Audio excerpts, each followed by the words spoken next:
Welcome, ladies and gentlemen, to a brand new edition of the Hockey Happy Hour, live right here on A2DRadio.com. I am Matt Sensuni, along with the broken one, Rob Povia. Can you find Gritty? I found him.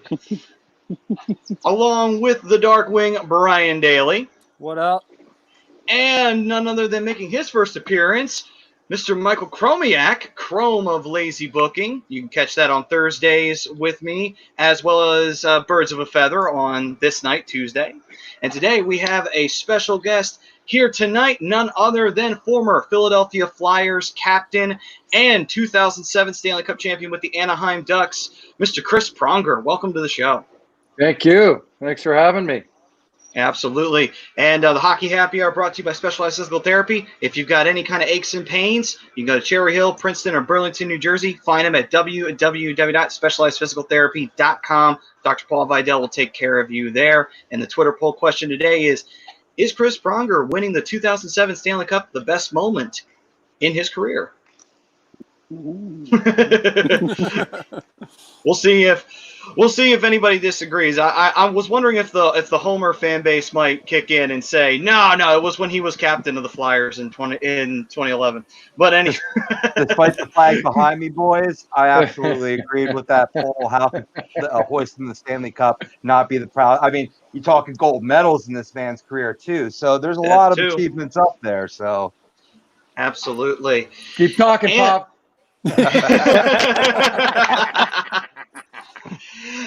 And we might as well kick off with the usual questions that start off the interview. Chris, you grew up in Dryden, Ontario, right? I did. And, I'm glad you remembered. And just wanted to know, what was the player that inspired you to become a defenseman? And when you were growing up, if you had a team, what was the team? I was a Islanders fan when they were winning their cups. I guess you could say I was a front runner because I was an Islanders fan. I was a big Mike Bossy fan growing up, and then became an Oilers fan, believe it or not. And then I really didn't have a favorite player to watch. I played center for a while, and then realized that the defensemen, we only had 3 defensemen on our team. So I figured if I played defense, I could get a little bit more ice time. So, having 3D was pretty good. I got to play about 50 minutes a game, so it was good. Sure. Nice. Oh, great. Any specific player on the Islanders or the Oilers? I watched a lot of Mike Bossy. I mean, you want to talk about a sweet slap shot. And I think just in the Oilers, just watching how they played the game, Coffey, the way he could skate, Furzy and net, obviously Wayne and Mess, and watching Glenn Anderson take it wide and swing his stick and hit people. There was a lot of guys that, and then obviously they had a pretty tough team too to round out the back of the roster. So they were a fun team to watch. Nice. Rob, question from you. yeah. Well, first of all, Pronger, thanks for doing this, man. Really appreciate it. Appreciate your time. For all the young hockey players in the league or those who will be entering in this year's draft, can you tell us what was the toughest challenge for you coming into the NHL, and how did you overcome this challenge? I think partly the schedule and obviously playing against the best in the world. Consistency, I think, for young players is the biggest issue that they face, and some figure out a way to get past it, and some that seems to plague them throughout their careers is that they're inconsistent or streaky or whatever you want to say. I think for me, just coming from a small town and then moving down to near Toronto to play junior, and then obviously starting my career in Hartford, it was eyes wide open and learning the NHL and playing against the best in the game, and you want to challenge yourself, but I think consistency to rise to the occasion and bring your A game each and every night was something that I think wasn't too far behind, but you got to learn, you got to train properly, you got to be willing and able to to do what it takes to play at that level. Absolutely. Couldn't agree with you more. All right, Brian, kick it off for the Anaheim Ducks faithful out there. All right, mine's an easy question. First of all, Chris, really appreciate your time. What was it like raising the cup in 2007, especially after 2006 falling just short to Carolina? Yeah, I think that's probably the biggest thing that I remember is Game 7 in Carolina, walking away disappointed and a little bitter pill to swallow, but being able to get right back on the horse and get to Anaheim. And obviously for us in that locker room, it was Stanley Cup or bust. And, I think we really focused on the whole year and had a belief and a mindset within our group that we were going to win the Stanley Cup. And I think having that as you go through the different adversities that you face throughout the season, the injuries, the peaks and the valleys, I think we were, I don't know, destined is the right word, but everybody in the locker room was bought in and understood exactly what we were trying to do and how we were going to go about doing it. And when you have everybody buying in like that, you're going to see great things. And we had a lot of players that year have career years and high caliber seasons. And, I think it was just the way things ended, obviously beating Detroit in 6, my nemesis in my St. Louis Blues days. And then obviously finishing Ottawa off in 5 was pretty special on home ice. 100%. I'll real quick, Mike. I'll say that the one thing I remember from that Stanley Cup final against the Hurricanes in Game 1, I think you were the first player to score on a penalty shot in Cup Finals history. Is that true? Yeah, I've got a couple records, and that's one of them. Thanks for bringing that up again. I'm good for that, man. You got a kiss ass, and I like it.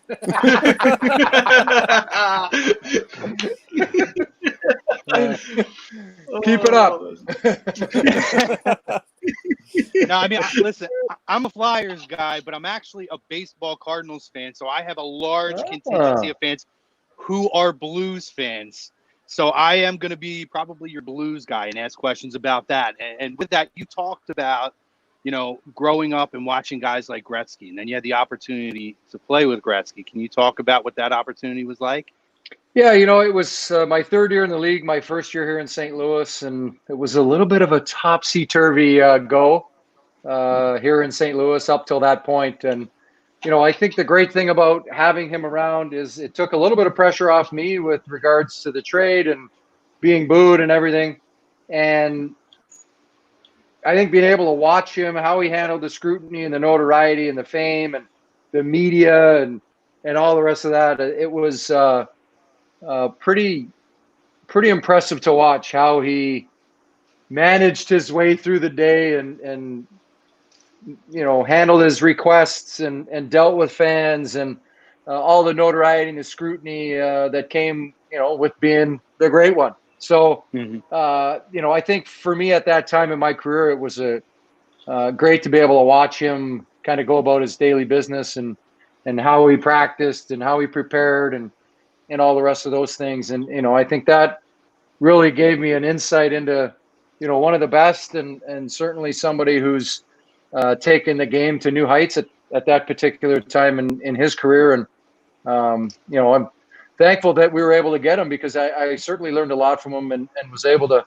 kind of really fall in line, as so to speak, and really learn from him and dealing with the media, as you know, is a little give and take. But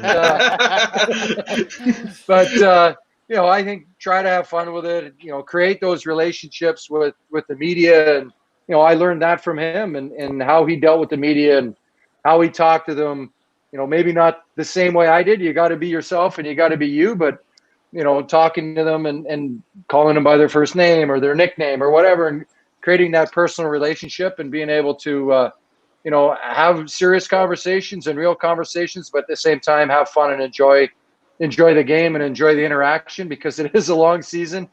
Yeah. And if I'm just telling you every time you ask me a question, good Lord willing, we're going to win, you're going to get sick and tired of asking me a question. Spot on. That's great. Prism 280 has a question. He said, what was it like to be the first defensive player of the year since Bobby Orr? Well, winning the Norris Trophy was very special, but being able to win the Hart and the Norris in the same year and be the last one to do it since Bobby Orr, I think that's where the comparisons stop. but anytime you can be in that same mention with Bobby Orr is always special. And that was the year we had here in St. Louis when I won those two awards was very special. But, it still bothers me to this day that I really didn't soak it in and didn't enjoy it because I was still so pissed off that we lost in the first round that year to San Jose, and just I wasn't able to enjoy it, I don't think, as much as I should have, and really soaked in the experience. And nobody's done it since. And, obviously he did it way back when. So we'll see what comes down the pipe here in the years to come. But I would suspect that it'll be a while till somebody does it again. Gotcha. And Eileen with a question here. He says, Mr. Pronger, who was the funniest Flyers gentleman that you played hockey with? I don't know if he was a gentleman or that he was funniest. He was funny looking. He's got red curly hair and he falls down a lot. Cardinal down. Exactly. Oh, that's great. Was he the biggest? He even had socks on his shin pads. He'd be on the ice all the time. Was he in 2010? Was he the biggest chirper on the team, or was there somebody else? Yeah, I don't know. We had some guys that would chirp. I think he was more of the instigator in a lot of that. But, I think we had a number of guys that we had a lot of guys that were kind of sneaky, where they weren't necessarily doing it in full view. It was the subtle behind a guy and saying something. But I think he was certainly the most outspoken and vocal in chirping guys, that's for sure. Okay, nice. Rob, what you got?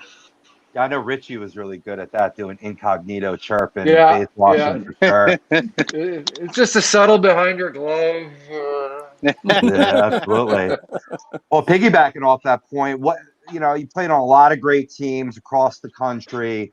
What did it mean for you coming to the Flyers, playing for the Orange and Black? It was, I was excited. It obviously watched them a lot growing up too in the Broad Street Bully days, and that was one of the teams that I watched a lot just because of the style and the way that the team played, and some of the star players that the team had. It was a fun team to watch. The years they went to the finals against the Oilers, so. It was a perfect match. I wish I would have played in Philly a little earlier in my career, just to have been able to. Me too. to have been there longer, but I think just the city and the way the team played and the energy with the fans and the building and Mr. Snyder and everybody involved with the team. I think it was a perfect fit match for me. I just wish I would, as I said, would have got there a little bit earlier and been there a little bit more in my prime, and even the ending, had I not been hurt, I think with the team that we had and the players that we had, I'm a little disappointed that I wasn't able to take advantage of it. Yeah, and I think at that time, I felt, and I think these guys would agree that there was a lot of talented guys on that team, but I really think you elevated that defense as the leader to a whole other level. I mean, that was a tough defense that you guys had, right up until the end of your career with the Flyers. It was fun to watch. Yeah, we had, I think we had a interesting back end with, me and Matty Carl and Kimo and Kobe, and we were trying to find that third pairing to take a little bit of time off of the top four, and I think we were starting to get that. And then I got hurt. So, so it would have, we wouldn't have been as taxed, and I think we would have been fresher come playoffs and been able to really kind of take an advantage of that. Yeah, and putting forth that effort in 2010, especially during those playoffs. I mean, there was some magic going on there, right there, and it comes from veteran leadership. There's, it's hard to find a logical reason behind magic, but that's what I attribute it towards, and that experience. So, earlier in your career, yeah, we would have loved to have you, but it was the right time and the right place for that year. Yeah, that's for sure. No, absolutely. Everything happens for a reason. Yeah. I'm a firm believer in that. Yeah. You want me to answer about JVR, my seatmate? Go right ahead. Trevor Harris. I got lots of good young JVR stories. He sat right next to me in the change stall area, and he loves to tell this story, so I will tell it here. Nice. He kept putting his stuff on my side, and he kept just throwing his stuff on the ground, throwing it, just being sloppy. And I kept telling him, I said, "Hey, kid, the trainers aren't here to clean up after you. Grab your stuff, put it away. If this is where your stuff go, put your stuff away." And he kept screwing up. So finally I came in after probably a bad day. I looked, his stuff was in my stall. I grabbed all of it. I threw it in the hot tub. And he came in. I left. I went home. And he came in after his massage or whatever he was doing. And he looked at his stuff. He's like, "Where's my stuff?" And I think one of the trainers was like, "Go look in the hot tub." So I came in the next day and he's like, "What happened?" I go, "Dude, I can only tell you so many times before I really have to get my point across. Take care of the trainers, appreciate everything they do, take care of your space. I'll take care of my space." Yeah. I mean, really, just trying to show them that, a lot of people go, "Oh my God, that's a jerk move." I'm like, I'm just trying to explain in a certain way how to show respect for the trainers, how to, they work super hard. It's not a glorious job at times, and you gotta do as much as you can, as small as it might be, to help them get their job done so they can get home too. Yeah, true. Very, very true. Sure, that was a lesson learned for JVR, right? Hey, tell Prism 280, shut up.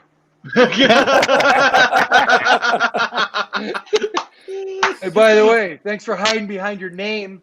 I will say though, I mean, I wish. I'm glad I didn't sign in Detroit either.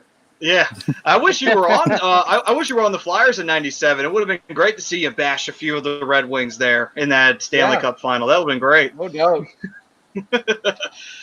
Brian, do you have a question?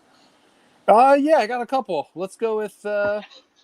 You obviously touched on it a little bit with my last question, but did you guys know how good you guys were going to be in 2007 early on, or was that something you figured out about halfway through the season? No. When I first got there, I obviously had played them in the Western Conference Final when I was with Edmonton, and knew, they had a good young group in Kunitz, McDonald, Getzlaff, Perry, Penner.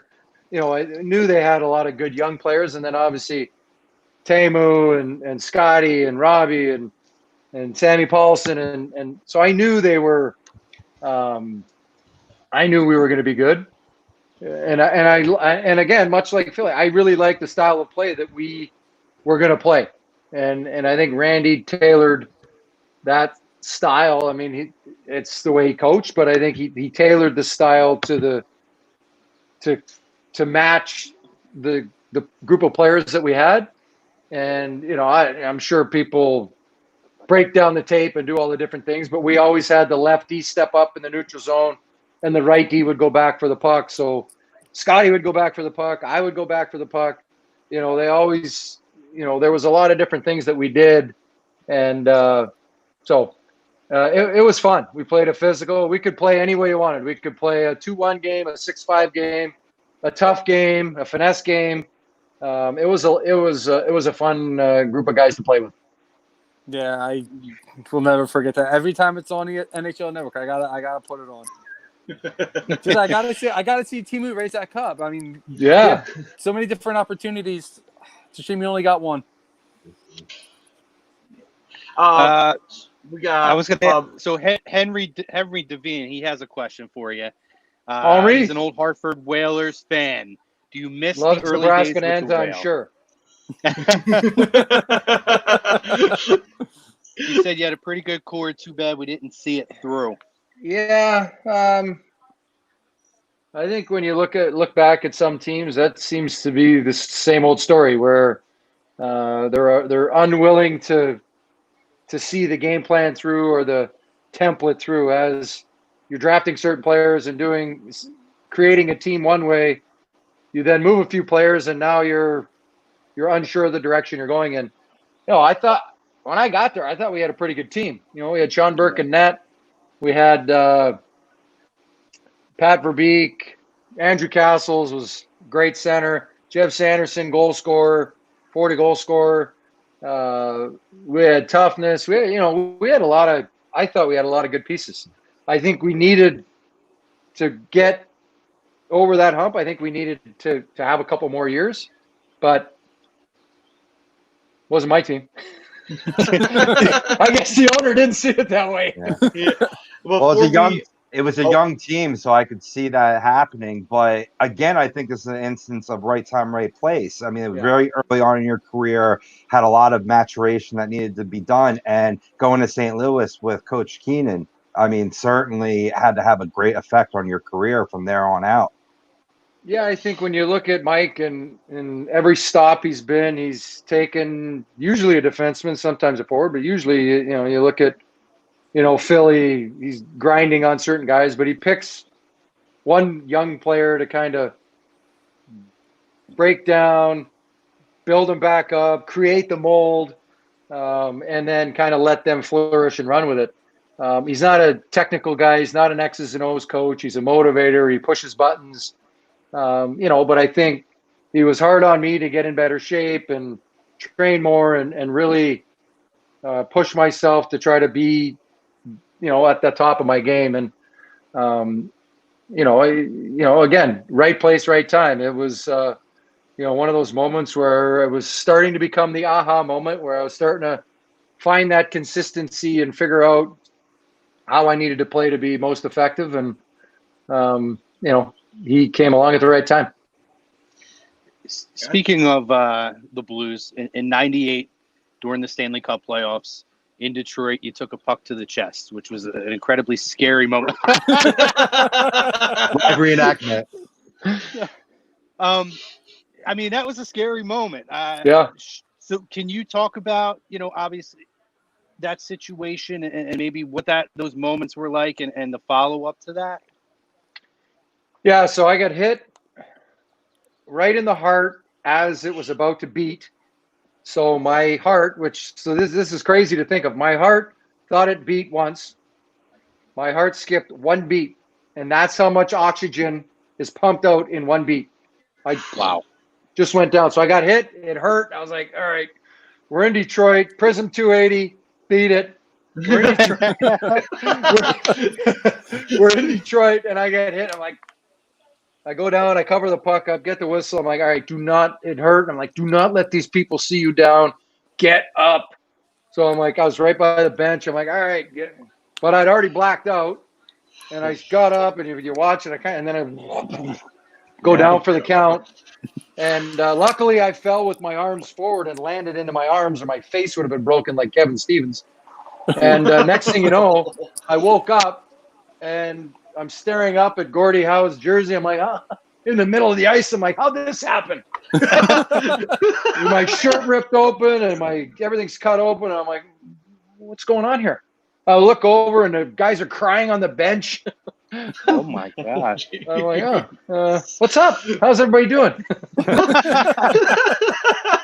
I was, I was pretty young. I think I was 22, 23, and didn't really grasp the magnitude of what happened. I mean, as I find out later that lots of kids die from that and some adults die from what happened to me. So the medical term is commotio cordis, and lots of kids playing baseball coming in on a bunt and they get a line drive in the chest or They get a line drive as the pitcher coming back. They get a line drive. A lot of little league kids die from that. Phew. So it's no joke. Yeah, it's scary. Yeah. That's scary. 100%. Yeah. Just when you thought that, NHL players couldn't get any tougher. They're cheating death, literally, when they get hit in the chest with a puck. I mean, that's Rich Peverly. Well, now, yeah, exactly. And now, when you look at shoulder pads, they all have that patch right here covering your heart. That's why. So after that, I put one on my or the trainers put one on there, and I never really got hit like that again there. But all shoulder pads now have that little protector there, and just to kind of dissipate some of the blow. Yeah, absolutely. With the playoffs getting ready to get started back up with the NHL and everything, they're entering into phase 2 now, hoping that, we can finally get some playoff hockey, which would be awesome. Do you have any advice that you would give if, hopefully anybody who may be getting ready to play in those playoffs, if they were to get into a Stanley Cup Finals matchup or even a playoff matchup, what advice would you give a young player who's never been in it before? I think, especially with how this is all playing out and opening back up. I mean, it's going to be a little different at first, but it's an opportunity to win the Stanley Cup, and you're only presented so many of these opportunities. You really need to focus and soak it all in. And once you get there and you're in the finals, however they do the media, whether it's through a Zoom or whatever, however they manage, or they have them all standing in a field, or I don't know. I don't know how they're going to do it, but they'll figure it out, I'm sure. It's hard to describe how this one might be, just whether they're going to have fans in the building, whether, from the media aspect, it's not going to be quite as much of a spectacle, only because of the lack of people around. But I think the magnitude of not having that much on TV at that time, I think is going to, draw some more eyes to it. I think the players will be fresher having had this time off.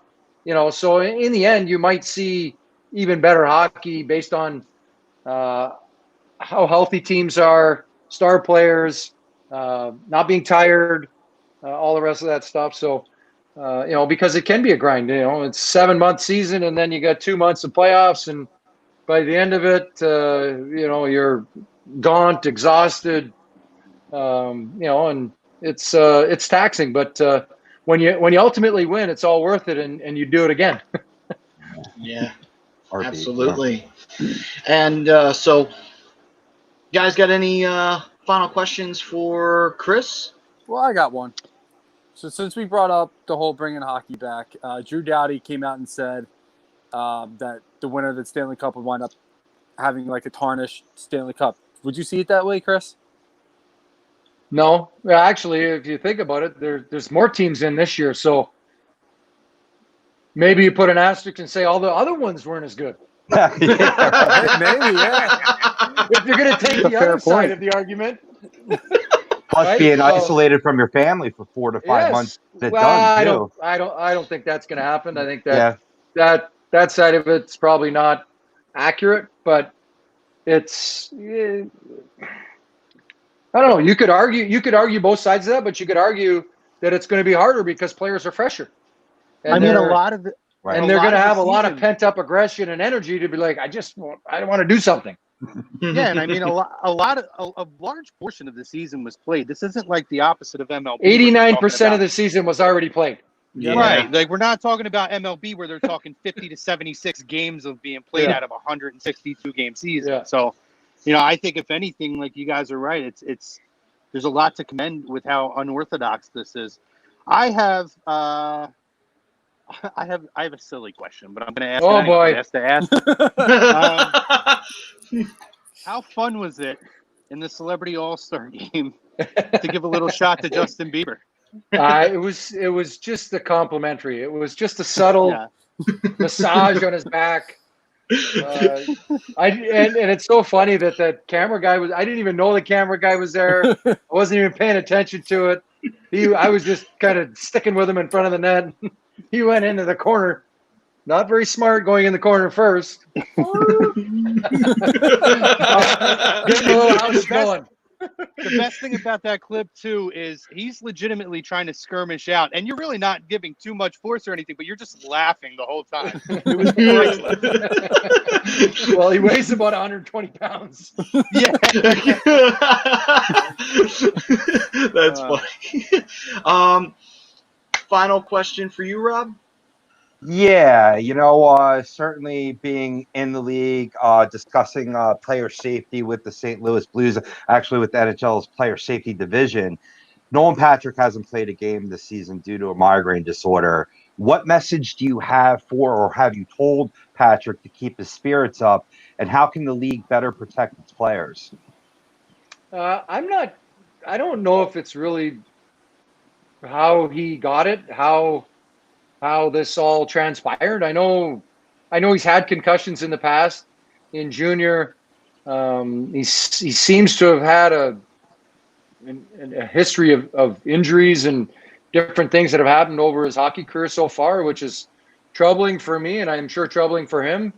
I think first and foremost, which seems to be what they're doing, is to make sure that A, he's comfortable, B, he's healthy, C, doesn't have symptoms, and D, he's ready to go and excited to go and in the right frame of mind from a mental health perspective and ready to get back at it. When you have that long of a layoff and you get headaches and you got all this stuff, it can be more taxing mentally than physically.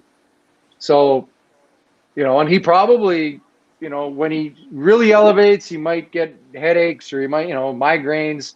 And some days he might feel okay and he can work out and do stuff. And, you feel like you're getting over the hump and then you get dragged back in. It can really play games with your mind when you start feeling better and you're like, I feel like I'm pretty good now. And you start doing a little bit more on the ice and doing a little bit more in the gym. And so it can play games with your mind. And, I think, he's now had this much more time off without people asking him when he's coming back. Yeah. Sometimes that's the most taxing for a guy is, hey, when you're coming back, you look great. Oh my God, this is awesome. So, and you're like, no, I'm not coming back. And like, what? You look great. Oh my God, you're walking down the street.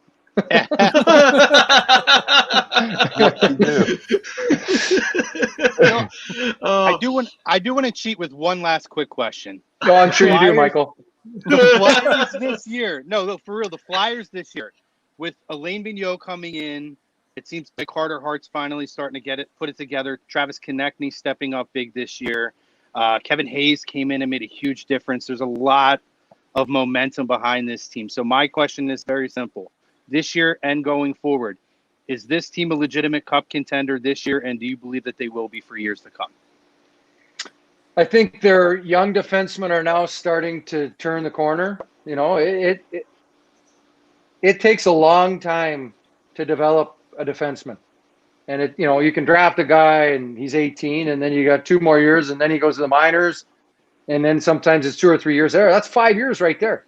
And people think, they see Joe Blow defenseman, he got drafted last year and the next year he's playing. Every player is different in how they develop. Every player, so, I think there's always a lot of questions of, well, is this guy going to be this guy and he's going to turn into that guy? And he's going to turn into himself. First off, yeah. I think when we start labeling players, we really start to turn the screw into them and not really give them a chance. You're setting expectations that may or may not be achievable and may not even be accurate. And from the up front, I think they're very they capitalize on their chances. As you mentioned, Konechny, he's I like the way he plays. He's a good fit on that line with Coots and G. Hayes has been a good addition. He has had a good season. But I think at the end of the day, you look, it's the bottom 6 and that third pairing, and obviously goaltending that really make or break winning. And they've gotten some timely goal scoring from the back end and from the bottom 6 in the lineup. So a lot of times that's the difference maker, especially when you look at matchups and teams, and usually the top two lines cancel each other out. So then you're looking at the bottom six, and you're like, okay, we feel like our third line's better than their third line, or our fourth line's better. And really, that's where it kind of dictates who wins and who loses. Or if a superstar just lights it up and runs away with the series, which can happen. Yeah. Yeah, that is true. That was what Danny B was like when the playoffs would get going. Like 1 goal, 2 goal, 3 goal, 4 goal, 5 goal. Just with Danny B, it's like, how can we possibly lose a series? How is it possible? but final question for me. What was it like? 2010 matchup against the Rangers. It's the final game of the regular season. Go big, go home. If you win, you're in. And you see the shootout happening. The story that has been that the Rangers played on purpose to get to a shootout because they knew the Flyers' history with the shootout is not pleasant. That's the story that's been sent out since then. But nonetheless, though, the Flyers wound up, winning that shootout and going to the playoffs and having that magic run. What was that feeling like? Just seeing that shootout play out and that feeling in that building. It was awesome. I think the Bush stepped up. He didn't get a ton of shots in the game. I think they only had 12, and they might have been from the blue line, which also posed a problem that he hasn't had a lot of shots, and I think we might have had 45 shots on Lundqvist. So, they had a lot of injuries. They were pretty banged up, but to say that they were trying, I mean, really, give me a break. Yeah, we're trying to get there, trying to get to a shootout. Okay. Backfired. Yeah. Sorry. Nice. Awesome. Well, this has been an awesome interview with you, Chris. And obviously do you have any projects or charities or anything that you want to plug that you're involved in at all?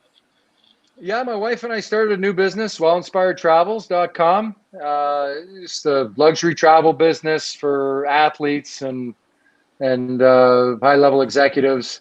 Something we're very passionate about. It certainly helped me get through my dog days and really, help get healthy and help work on my head, my eye, and a lot of the issues that were bothering me. It's health and wellness niche that we do a lot of other things, but we're in the health and wellness space, and certainly there's a lot of it's a booming market that is growing every year, and especially in the hospitality side. Yeah, and Chris is a great follow on social media. You put a lot of really good inspirational. You do. It's a lot of positivity, a lot of inspirational stuff that you post too. Which there'll be some good stuff this week. I won't give it all away today, but you might want to check it out on Thursday. Okay. All right, then. I'll definitely keep my eye out for that. Yes. Yeah, absolutely. Well, it's been awesome talking with you and getting an opportunity to speak to. I mean, for me, it's awesome because I get to speak to one of the former captains of the Flyers, which I would have never thought I'd have a chance to do that, which is awesome. And I'm sure for Bry, it's awesome because he gets to talk to one of the main factors to the Ducks winning the Cup in 2007. Show us the hat, Brian.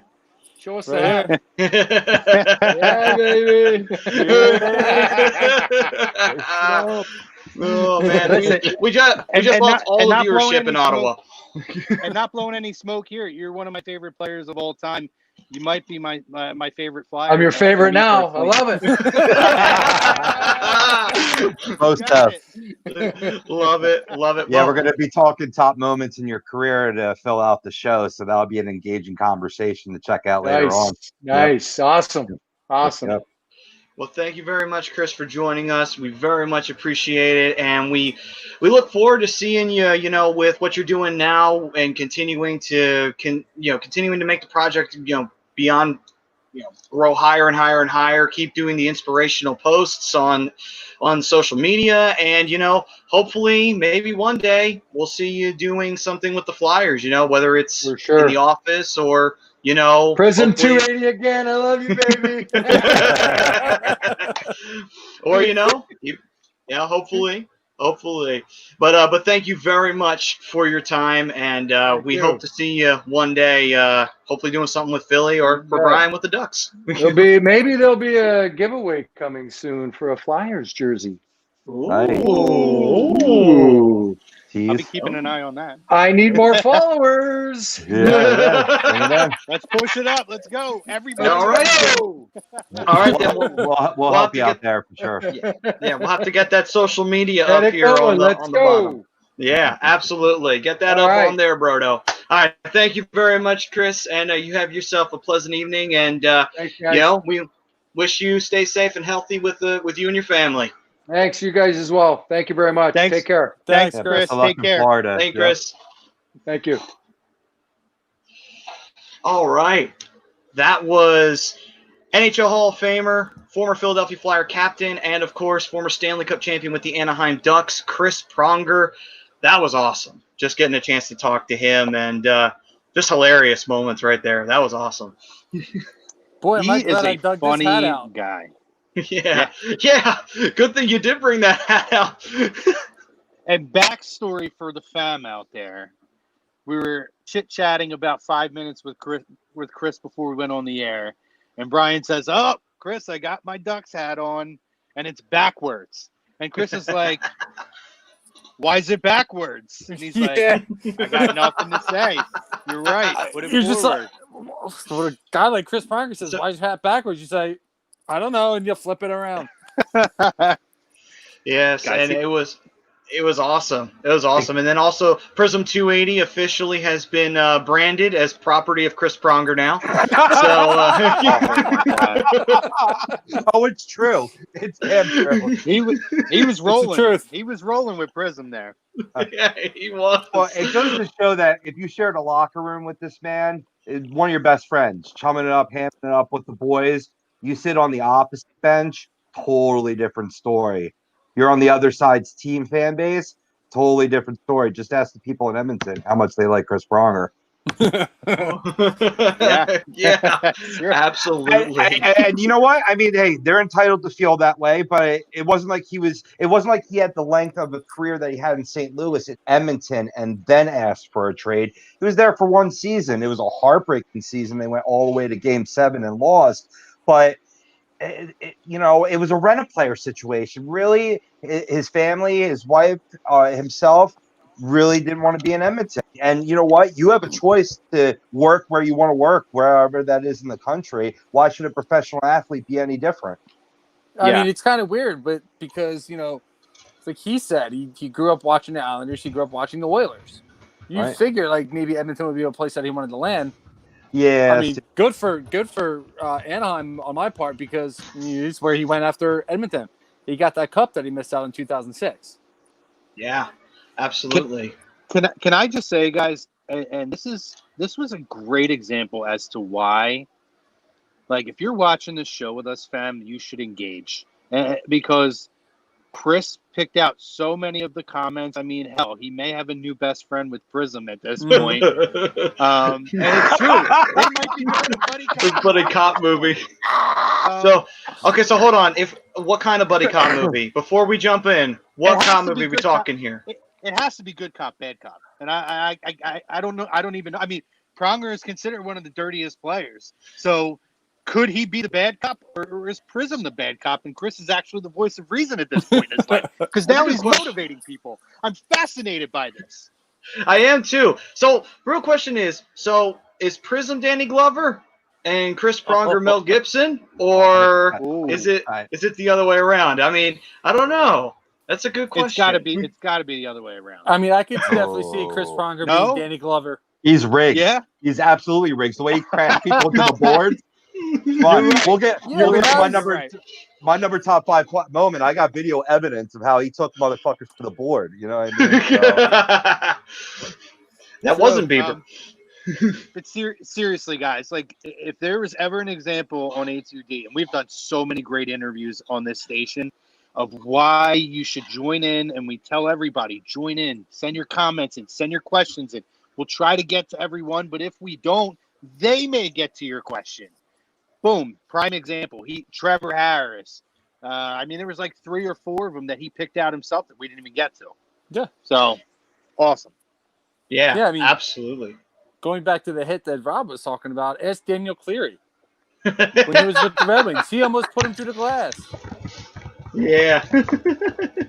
I mean, that whole period of time was amazing. Like, when you go back and you watch it, which unfortunately I have to go back and watch it, but, seeing him do that, it's just like, Jesus, this guy is like, whew, like, what the hell is he doing in his spare time? Then you realize, like, oh, this guy's he'll walk in and be like, hey, guys, did you check out that hit I put down on that guy? Yeah, I don't, he might be walking with a cane. I don't know. It shocks me because he is such a leader, and I'm glad that he kind of talked about a lot of the things that Gretzky taught him early in his career. But, I look at him and, his time, with St. Louis, they had a lot of really good teams that they never got over the hump. There's got to be at least 2 or 3 times that I can think of where that team should have at the least been able to make it to the finals and they choked. And then there's no other way to put it. No, those Blues teams in the mid, the early 2000s and 2010 area, a lot of those teams choked. And I think that's why it was so jubilant for them to win last year.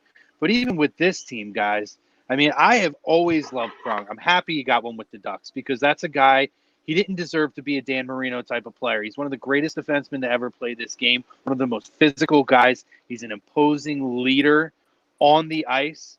He's he's an MVP, and not a lot of defensemen win that award. It just kind of goes to show how great this guy was. And I wish that we could have gotten a title with his name attached to the Philadelphia Flyers, but I'm just honored that we got to watch him as a player. And I wish his career didn't end the way it did at the end.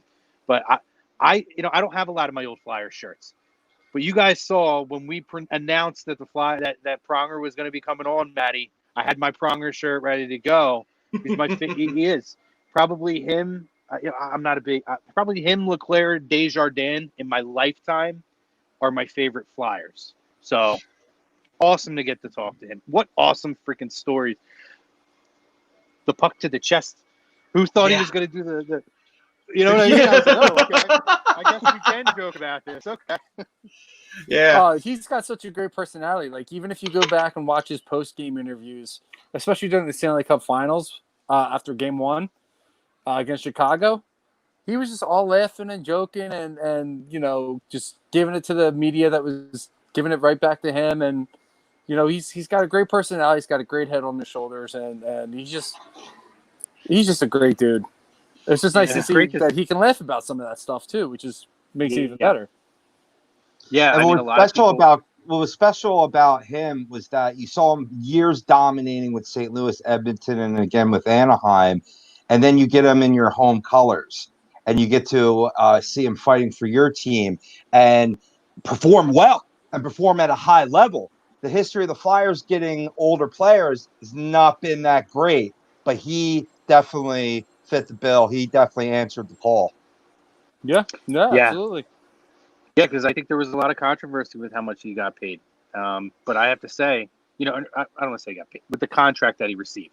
Right. But I have to say, I believe this team may have won a cup with his leadership had he not gotten hurt.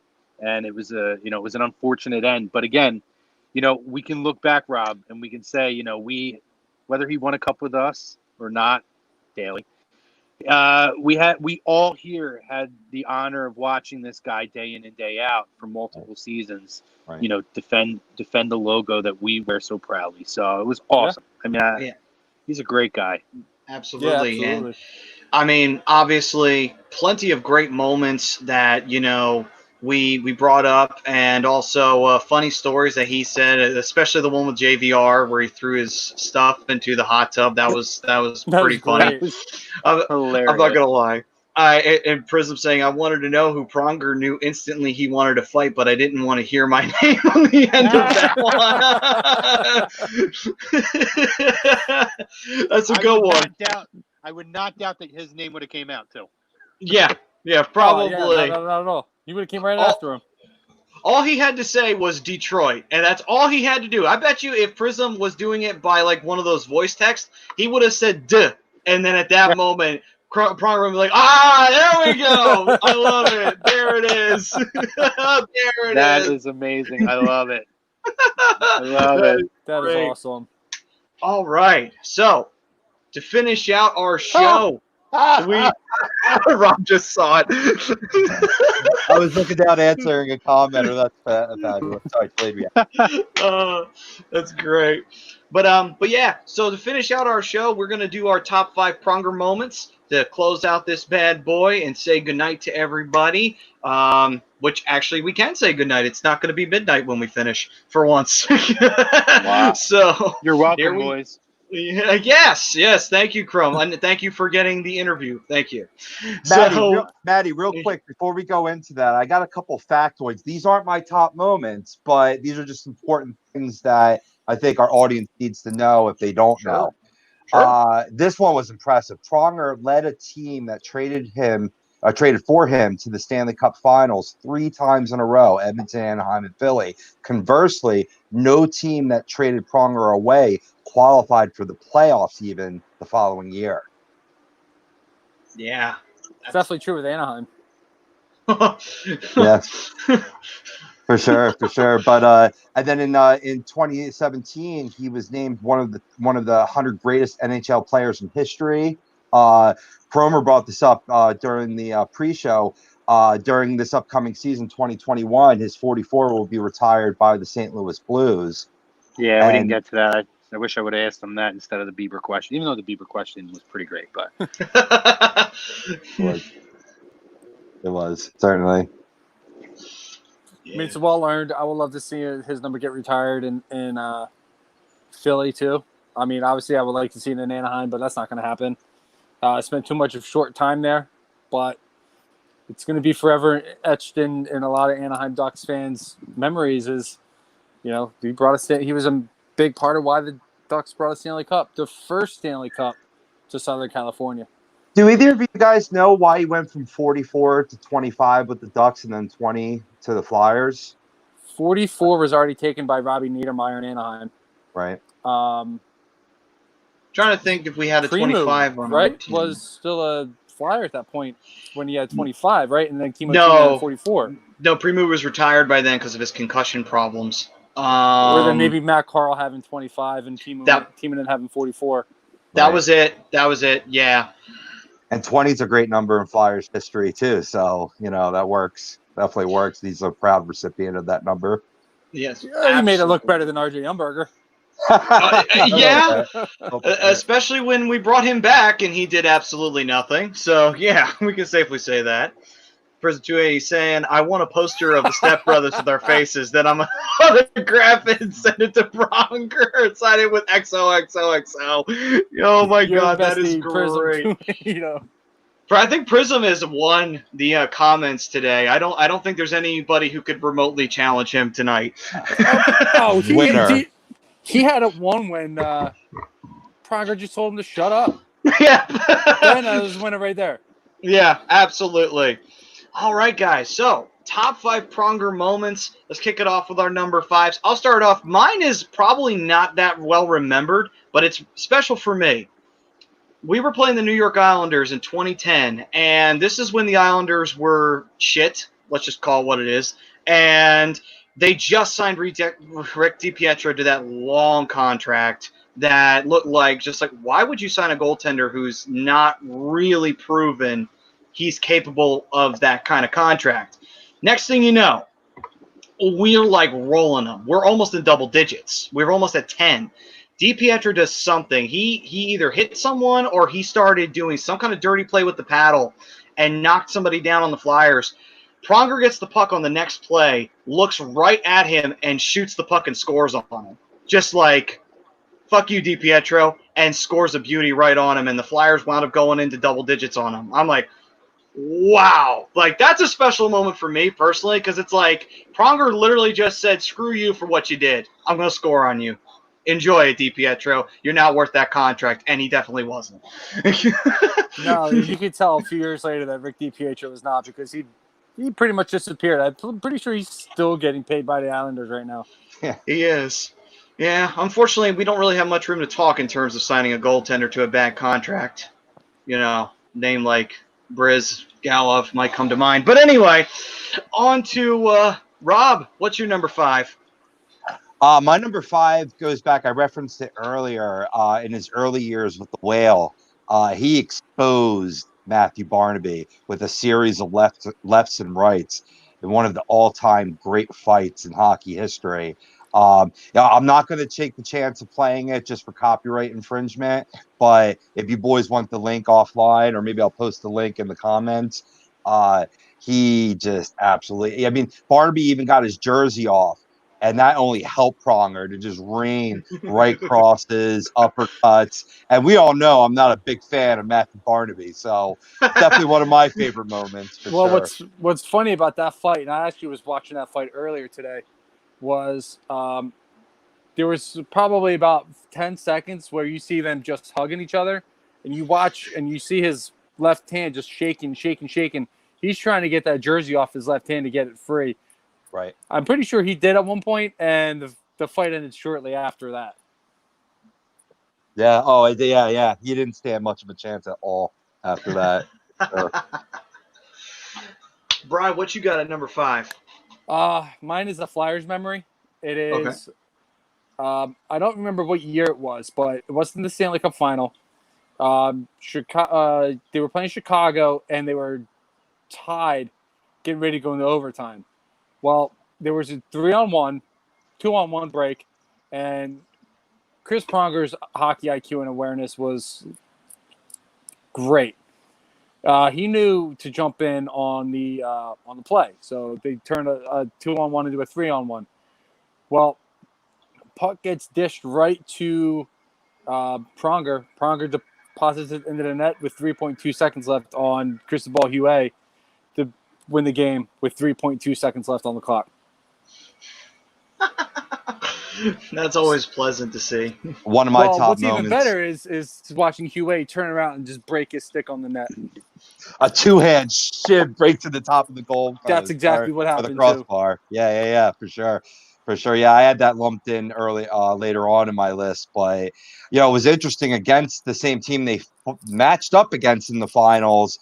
The Flyers were down 2-1 with like a little over 2 minutes left to go in that game, and they came back and won 3-2. And it was just a huge momentum shift for them heading eventually towards that Ranger game that got them into the playoffs, and then again the playoffs. So when they matched up against again in the finals, I remembered back to that game, and I'm like, we got him. I was wrong. Although, if Cristobal Huet had been the goaltender, we would have. For whatever reason, he's not good against Philly. Between us beating him when he was a Capital and then that game, it's just, that's pleasant. Right. Yes. In case anyone doesn't remember, we beat him when he was the goaltender for the Capitals, with Joffrey Lupul scoring that little goal in Game 7 in overtime. That was such a pleasant memory. Anyway, Chrome, what you got on your moment? So I go back to 98. Probably two of the biggest personalities in the history of the league, when he took a little cheap shot slash at Jeremy Roenick's head and got a 4-game suspension for that. It kind of set the tone. I don't want to say he was a totally dirty player, but Chris Pronger, he's known for notoriously being a kind of a dirty player, and that was early in his career. And kind of setting the tone, though, with a veteran guy who had a lot of moxie and swagger in Jeremy Roenick, who talked a lot and really kind of, set the tone for his career, that he's not putting up with shit for anybody. And I just think that that's a really monumental moment for him early in his career. Even though it was dirty, sometimes it's necessary to send a message. He had a few suspensions in his career. That's for sure. For sure. But if you're not playing hard, you're not playing, right? Yeah, you're right. I mean, back then things were a little bit more chippier, to say the least. Right. refs Well, I mean, sometimes put the whistles.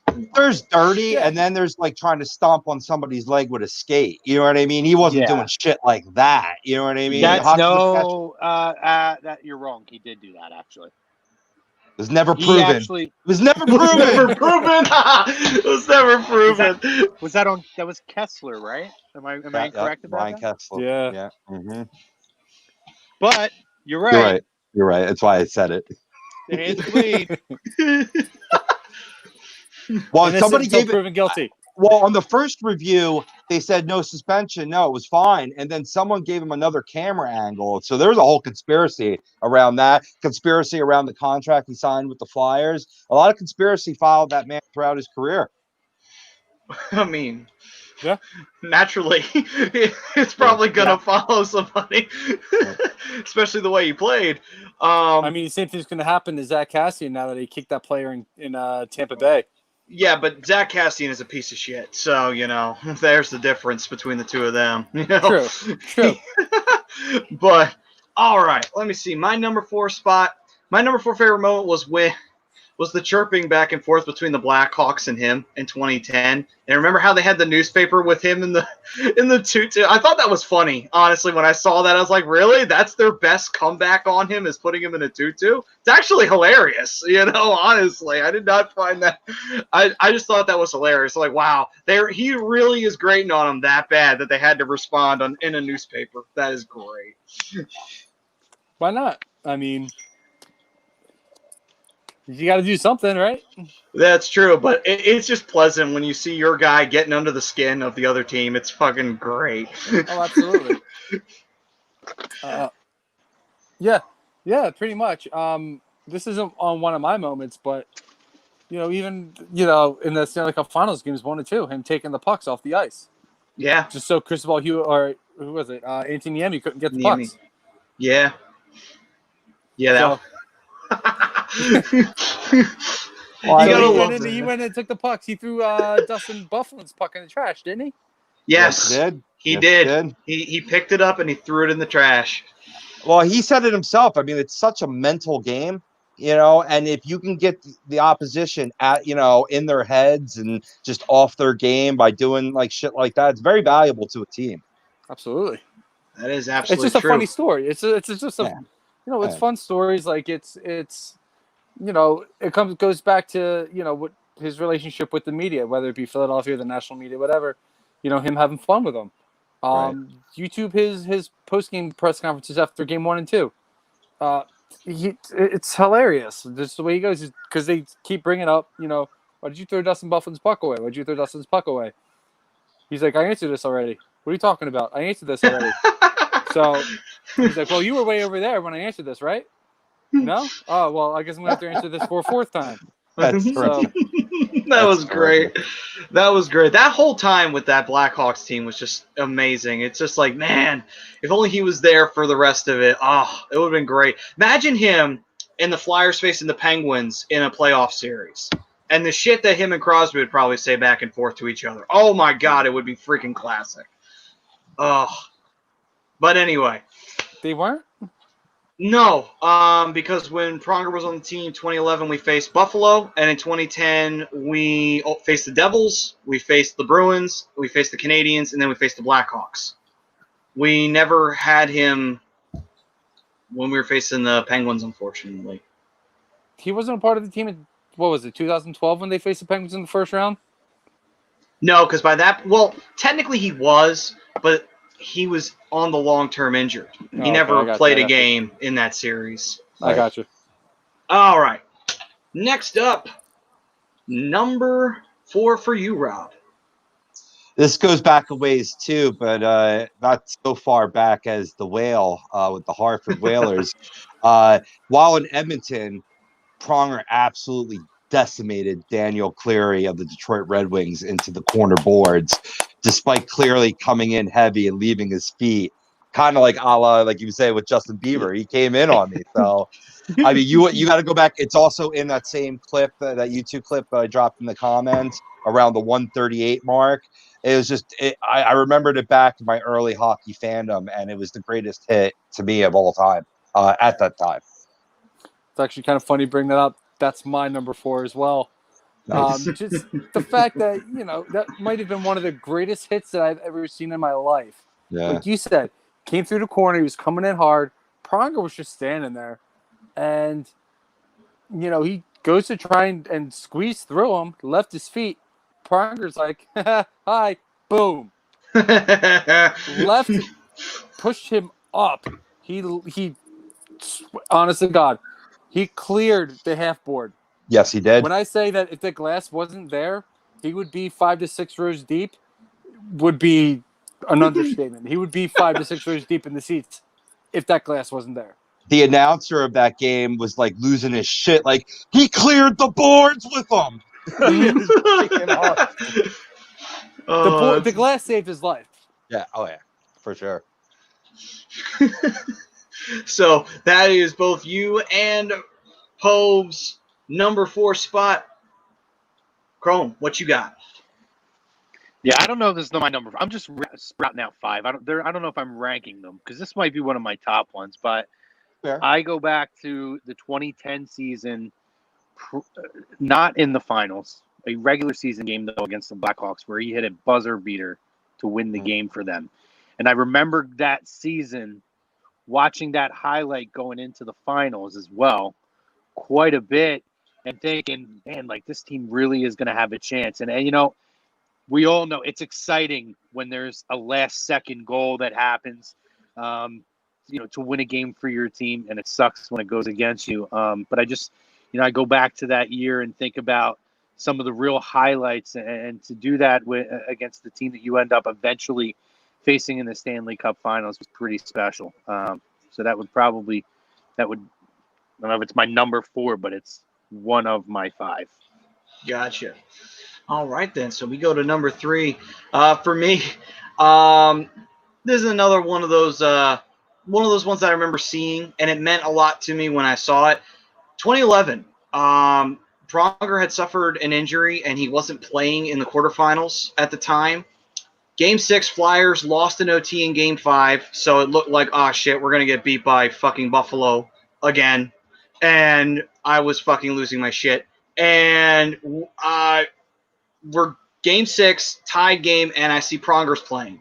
And I was like, shit, that was like, I don't know what it was, but that was just a motivation of, we're going to win this fucking game. We are going to win this fucking game because Pronger's playing. And sure enough, Billy Leno scored an OT winner, and we went on to beat them in Game 7. I'm like, yes, we beat those fucking Sabres. Thank God. Yes, I hate the Sabres. But anyway. But well documented. Yes. Yeah. I hate them so fucking much. But anyway, I hope they never do good ever again. But anyway, so with that being said, that's my number 3 spot. Rob, what you got in 3? 3 is a full year, and that's his 1999-2000 campaign. We talked about it during the interview where he won both the Hart and the Norris trophies, as well as being named to the first All-Star team that year. And to his credit, he said it himself. He was the first defenseman to win the MVP award since Bobby Orr in 71-72. What stuck out for me in that season, boys, and I didn't want to say it while he was talking about it because I would have added to the ass kissing that I was doing during that interview, is that he had a league leading plus minus of 52. Unreal, dude. You don't even see that these days, man. That's but crazy. No, Yeah. not even from an offenseman. Right. Yeah, he was a plus 52. He had at the time a career high in goals in 14. He was an asset on the power play. He really came into his own that year under the 3-year tutelage of Mike Keenan, as we talked about too. Just a phenomenal one of the best seasons for a defenseman in hockey history. Hey, you know what? He may have called you an ass kisser, but he also said that he liked you. So Oh yeah. Oh no, that's fine. I took it as a compliment. You know what I mean? Of course. He led off with that. You know what I mean? He was all about ass kisser. I like you. He was all about it. Give me more. He said, keep it going. Give him more. Yeah. Feed his ego more. Oh, that's great. I'm like Tommy, who's no notes. I'm all notes, so I have all these career achievements that I want to work it into the conversation. You know what I mean? So Hashtag it all notes. Oh, that guy, stat guy Pove. Yeah, Poe's the stat guy here. Like Ritz is the stat guy on Lazy Booking. Even though I think last time Chrome was showing him up. But anyway, that was the last Lazy Booking. But anyway, Nothing new. Nothing. Yeah. Nothing new, and not hard to do. Yeah. No, not at all. By the way, That's love you, Ritz. But anyway, I love you too, And man. just to add in, so you could skip me after Bry. One of my moments is with Pove. That entire season was just something special, and when he won, the MVP award, to me, that's a moment that was very defining for his career. So, yeah, that would be one of my moments as well. Absolutely, absolutely. There's a reason why he was a dynamic defenseman for so long. He just knew how to play One of the best position. of a generation, man. Absolutely. One of the best of a generation. The IQ, the awareness. He knew what to do and when to do it.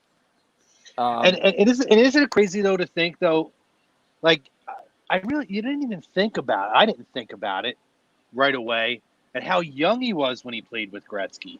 And, like, it makes you think some of the great influences this guy had. And you see what his career ended up becoming. And I think it's very telling. Very, very telling. Yeah, absolutely. I mean, good thing nobody brought up the fact that Gretzky turned the puck over to Yzerman, and Yzerman scored the goal. If Prism had brought that up, then Pronger would have hunted his ass down, and Yeah, him and Prism wouldn't be good friends right now. And to your point, Cromer, he played with a world of veteran talent on that St. Louis Blues team. Talking on the defensive side, had to have made a good impression on his game was Al McGinnis, one of the greatest defensemen of all time. Actually replaced Pronger as captain for a short time while he was out on injury, only for Pronger to return the favor to Niedermayer on the Ducks on. But I mean, this is no disrespect to Pronger. Scotty? I would rather have Scotty. Oh yeah, well, no, he was holding out, I think, wasn't he? I think that's what he was. He was holding out, so they made Pronger captain for a little bit, and then then Niedermayer wound up coming back. Didn't reclaim the captaincy, but he did sign him later that year, and then the following season he went back to being captain. I think I read that earlier today. I don't remember Scotty ever holding out, but I mean, you could be right. Maybe it was injury related too. I could be wrong. Could have been. I do remember I do kind of vaguely remember him wearing the C for a little bit. Yeah. But I mean, you don't really know. I don't really remember. I mean, honest with you. The main point was just to Chrome's point, Gretzky rubbing off on his game, Al McGinnis, so many great legendary St. Louis Blues players. It's really surprising that team never made it to the finals or won the cup. It shocks me. Yeah. It shocks me that team never made it. It's crazy when you look at a lot of teams, like St. Louis in the West, Washington in the East for a long time. They were always the teams that you looked at. It's like, doesn't matter how good you have it. Doesn't matter what you got. You're going to lose. We know you're going to choke. Like, we're waiting for it. Washington usually waited till they faced Pittsburgh. St. Louis always did it to either Chicago or Detroit. It was one of those two. And it's just like, you can't beat them. Like, you just can't beat them. But, hey, good for St. Louis. They finally won one. And Washington, too. I don't have any hatred for them. I just felt bad for them for so long because they couldn't get one. But Can I honestly say about Washington winning their cup? Yeah. I mean, they're a rival, and I fucking hate Tom Wilson. And you guys know I hate Tom Wilson. A lot of people hate Tom Wilson. I may not hate – in the history of the game, he might be my personal most hated player. I hate him. But that being said, I can honestly say I don't think I've ever seen a team enjoy winning a cup as much as that team. And I'm talking the whole offseason celebration, the cup tour. Like, I'm an OV guy. I've always been an OV guy. I've always wanted to see him be a guy to get a cup and to see him win. And maybe because it was so late in his career, he appreciated it that much more. But, dude, I don't know if I've ever seen a single player enjoy winning a cup as much as Alexander Ovechkin. I don't think I either. I mean, he was wasted all the time with that cup. legendary cup run, legendary cup tour he had. Legendary. Now I just thought of a great question for Chris, and now he's gone. Yeah. I want to know Next what he time, did on next his day time. with the cup. Oh my god! But that whole thing. Oh man! You know what? I hope another team when the playoffs begin, I hope a team wins that's like that, where you see a player who's never won it and has wanted it so bad. I hope if Giroux, if cross our hope, hopefully Giroux can win a cup here. I want to see him like Ovechkin every 5 minutes, like, oh, Giroux's drunk again. He's drinking out of the cup. We'll see him walking down Philly in a moment. If it was in the early decade, you definitely see that. Now he's a dad, you know. Yeah, I don't know true. now, you know. Yeah. He's gonna be eating cereal out of it and drinking milk and maybe having his baby in the cup. Changing diapers, yeah. I will, Pronger brought up, this is a true story. I have people that will vouch for this. Chris brought up Hartnell. So, and we brought up Drew, right? So I will tell you, now, Drew winning a cup now and the Drew from earlier in his career are definitely two totally different guys. I ran into Drew at the Field House in Philadelphia. Okay. I was at the bar, and this was when Lavi was still the head coach, and it was around 2013 or 14. Okay. It was right when they got rid of Carter and Richards.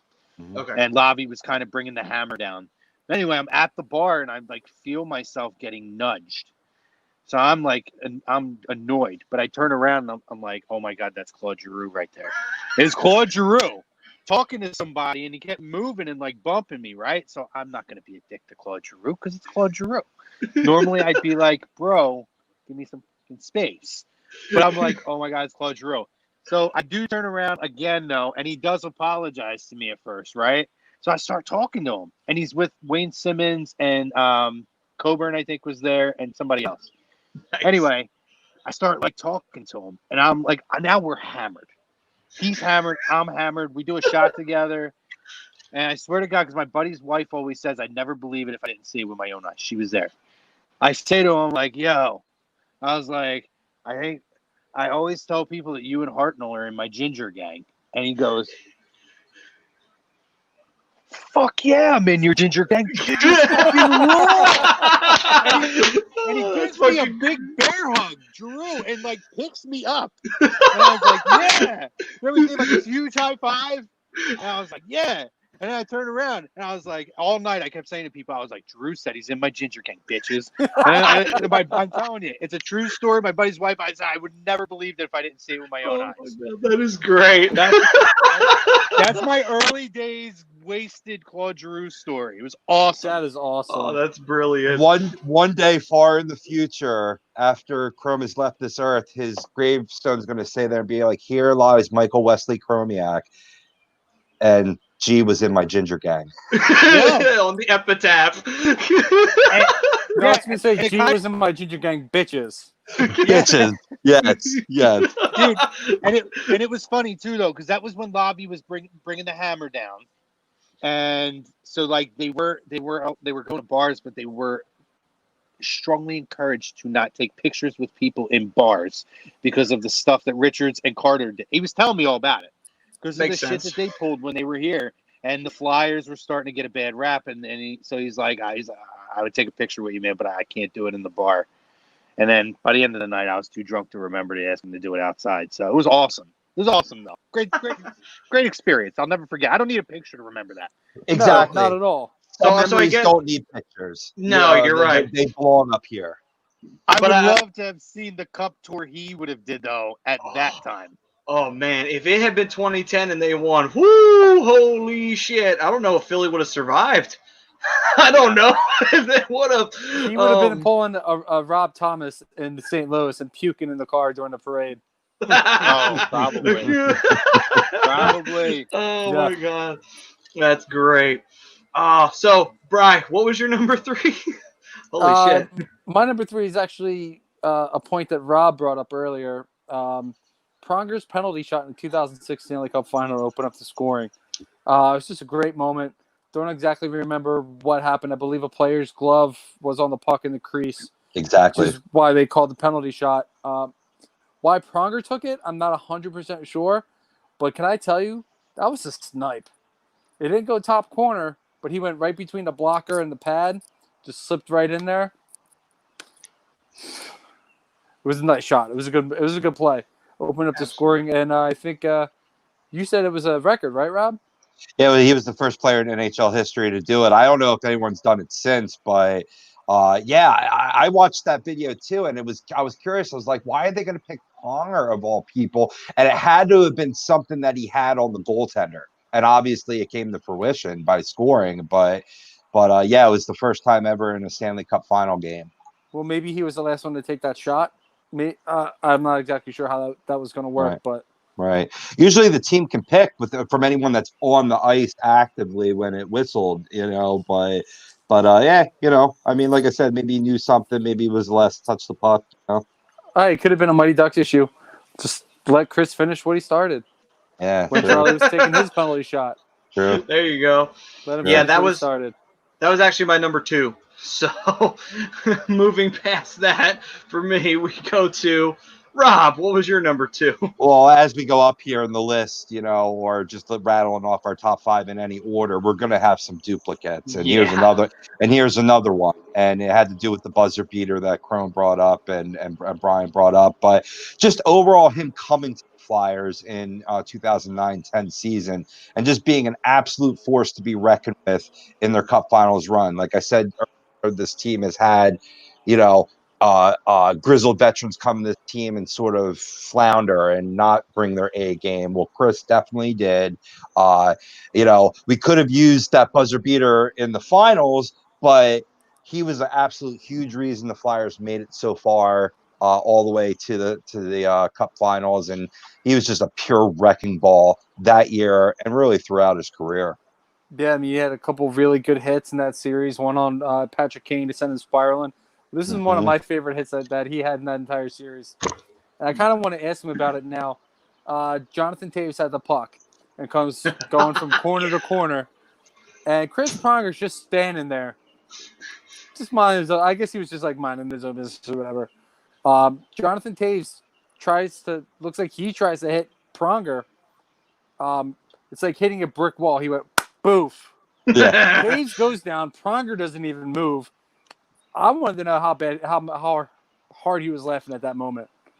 Just looking down and be like, right. Oh, how you doing? That's exactly what happened. That's exactly what happened. He looked down and Tace just looked up at him like, what happened? Like, because the look on his face was like he was in a different zip code. Did I get you to move? Did I get you to move, Chris? Did I? No. When Prism, when I die, I want my tombstone to say Chris Pronger's best friend ever.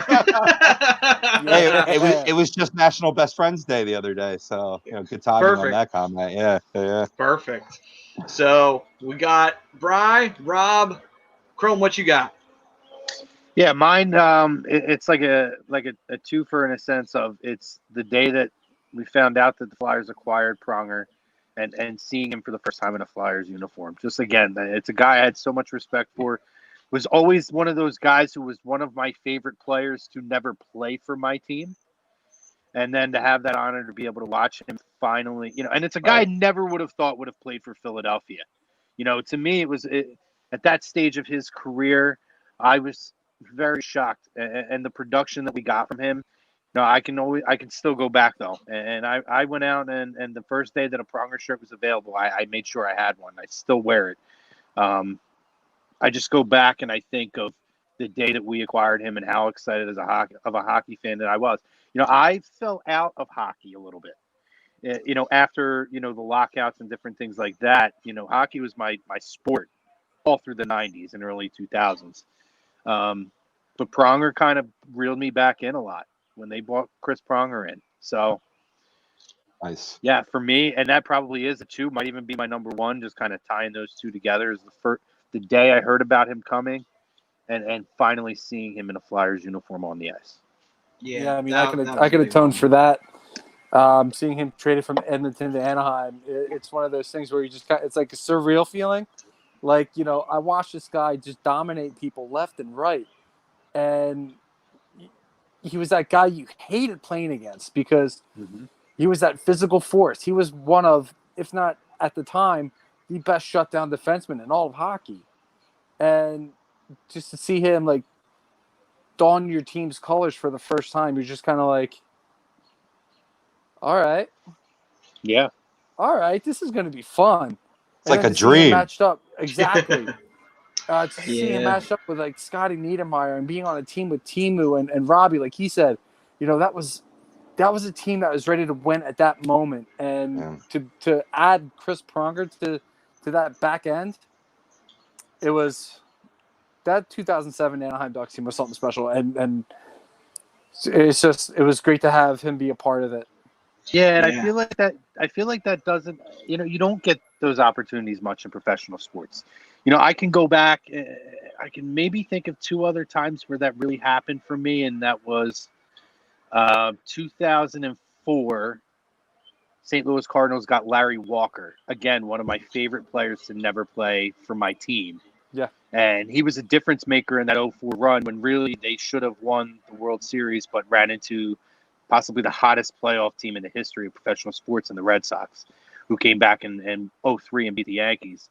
I could think of that, and I would put this on that same par. And maybe if I was to do another one, same team, 2011, getting Lance Berkman. He was a longtime rival. Never would have thought we would have had him. He sucked the year before with the Yankees. And then when, the Cardinals got him in 2011, he had a bounce back year. He's one of his most productive years of his career, and he was such a pivotal point. And that's probably the only three times for me personally that I can think of having guys who I never would have thought would have played for my team and, end up making a huge mark. I just wish that he could have got there and got the title with us. I really do, because, he's a special guy. Yeah, absolutely. One more, LeGarrette Blount. I have always loved LeGarrette Blount. When the Eagles brought LeGarrette Blount in, you can go back on A2D because I am on this station. I was always for LeGarrette Blount when people were shitting on it, saying he didn't have anything in the tank. And I said from day one when I started the studio, LeGarrette Blount is one of my favorite non-major superstar but big-time players who contributes to teams. I was so happy when the Eagles got LeGarrette Blount. So I'd have it. Nice. The one thing, going off of what you were just saying, Chrome, there is one player I wish we could have gotten back for one more Stanley Cup run to get his name on a cup, and that was Paul Correa. He had become a free agent after his final year in St. Louis, and wasn't sure where he was going to sign. Lots of rumors that he was going to come back to Anaheim, and unfortunately, he wound up having to retire because of post-concussion syndrome and call it a career early. Heartbreaking. Would have loved to see him, especially with the team that Anaheim had for a long time, from 2007 to about 2015, 2016, and I'm sure we could have had one or two more cups just with Korea alone. Right. Kidding a little bit here. I thought you were going to say Joffrey Lupul because he had more turns on the Ducks than anybody. He and did. He did too, right? But both times he was traded for Chris Pronger. He was in both deals. He was. Yeah. Yes, he was. Crazy. He went the one way to Edmonton. Right. And then he went from Philly to back to Anaheim. Back to Anaheim. Yeah. Anaheim, Edmonton, Philly, back to Anaheim when Pronger came here. Yeah. I wonder I'm curious if Chris knew that. It'd just be like, well, what was it like being traded for Joffrey Lupul? Both times you were traded. Yeah. Oh my God, that's great. Well, he said he wanted to tune back in for the top 5 moments, so maybe he's listening now, or maybe he'll come back and listen to that and chime in the comments. That'd be great. Hopefully, maybe Chris, if you're listening, man, absolutely chime in. Feel free to comment in on that moment. But we'll stretch the interview a little bit more. Yeah, but you want to be respectful. You don't want to, Of course. But top moment for me. Mine is him. We talked about it, him surviving that puck to the chest. And the reason why is because that's a very serious moment, and I'm happy that he survived it. And that's like that could have been, if it had been another case, maybe it would have been a tragedy. in the history of hockey. Thank God that, it isn't one of those cases. And a perfect example is Bill Masterton. He hit his head on the ice. He wasn't wearing a helmet because back then that was common not to wear a helmet, and he died literally 2 days later after going into a coma. And his number was retired by Minnesota, and the Bill Masterton Award is still awarded in his name and in his honor. So thank God it wasn't one of those situations. So to me, I consider that a top moment because it avoided a tragedy. Because all too often, sports leagues are too reactionary. They're not proactive. And that's not just the NHL. That's a lot of leagues are guilty of being reactive than proactive sometimes. Sometimes they're a little proactive on some things. They totally forget about another, But that's my top moment. Rob, what you got? For mine, I agreed with the poll. I think him finally raising the Stanley Cup with Ducks in 2007. I might get hate from Flyers fans, but I know Brian's liking my shit right now.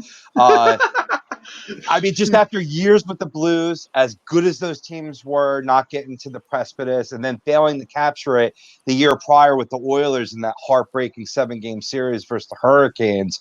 But public enemy number one. It make him 100%, and especially being a fan of the team too. But most important, or not most importantly, but by winning that cup, he became a member of the Triple Gold team. That's true, because he would have a Triple Gold, Triple Gold club. Which, the World Championship, Olympic gold medal in the cup. Nice. Yep. I don't think you even really need to ask me what my number one is. It totally was the fact that he was a Flyer, when it was announced that he was coming to Philadelphia. We know, Brian. We know. Sure it was. One more time. It's my moment right there, boys. It's my moment right there. Listen, he asked me to show it off, so that's what I'm doing. Yeah, that's fine. Well you have every right. Yeah. Of course. Nobody can knock you for it. No, nobody can. But titles are forever, brother. Yeah. I'll be wearing my Eagles shit, my Cardinals shit, all my teams that have won championships. I'll be my Nova Wildcat. Titles are forever, brother. Wear that hat proud. I do. They are. Don't worry about that. But with that being said, those yes, Chrome. Can we real quick too? I am 1,000% with Chris in talking about titles and how this year, and I think that's something that's so lost. And he gave the exact percentage: 89% of the season was played this year. And like I said earlier, we're not talking about MLB playing 50 games or 75 games. Like we're talking 89% of the season was played. And I loved his answer about should there be an asterisk or a negative look, and say no. I mean, majority of the season was played, and if anything, these guys are playing under even more extenuating circumstances with more teams in the playoff mix than you'll ever see again, unless, God forbid, knock on wood, something like this comes down again. But I'm 1,000% with Chris on that, and that's why we say, Brian, hold your hat proud. Anybody who wins a title this year in whatever sport you are, the NBA, MLB, whatever it is, doesn't matter if you're playing 50 games or you're playing 82 games or you're playing 162 games. It is a grind to do whatever you have to do, and you should be proud of your championship. Yep, absolutely. Yeah. I'm very proud of 2007 and 2008. 2007 Anaheim, and then 2008 with the Phillies. It is a grind. I was watching an All Access on NHL Network, and they were doing the Pittsburgh. Who was it? Pittsburgh. It wasn't Detroit. Pittsburgh, Nashville. So it was a recent one. And Crosby said that, the season goes by pretty fast for the most part. But it becomes a grind about 3 or 4 months in. And then next thing you know, it's playoff time. So, even if with this little dry spell, which I think is going to make, and I agree with Pronger completely, it's going to make it better. It's going to make it more fun. Teams are getting healthy. Teams are going to be 100% for the playoffs. And you can't say that about many teams over the last few years that have had every single team in the playoffs with their rosters at 100%. I mean, you have situations like, unfortunately, Nolan Patrick and Oscar Lindblom, Oscar Strong, baby. But for the most part, the team that they opened up camp with is a team that's going to be in the faceoff dot come end of July, early August. Yeah, absolutely. Well, with that, that was our top 5 Pronger moments. Before we close out the show, one last thing. You didn't let me get my Pronger moment. Oh, I thought you. Oh, sorry. I thought you were lumping in your 2-1 there. Stupid jerk, Matty. You said you were lumping in your 2-1. All right, go ahead. Give your one. No, I was saying that to me was one moment because, I mean, it was all a big moment. But, no, Okay. I would say, you know, I will give the Cup honorable mention, but I'm 100% with Matty. And the reason why I think it's so monumental, too, is we saw what happened with Jay Bouwmeester this year, and it wasn't a puck to the chest, but you saw somebody have a cardiac issue on the ice. Yeah. And ironically enough, it's with the St. Louis Blues again. You know, I instantly go back when I saw that and thought about that moment with Chris Pronger on the ice. It was scary. You know, that moment can be right up there with, and I don't remember his name, but the skate to the throat, the slashing on the throat on Clint the ice. Malarchuk. That's who That it was. happened a Yeah, couple times. Clint Malarchuk and Richard Zednick were the two guys that had those issues. right. You know, I would put this right up there, and they're iconic. So it's tough for me not to remember that. But listen, I'll give you the Cup too, Brian. That's my 6. That's my number 6. I can't put it in my 5.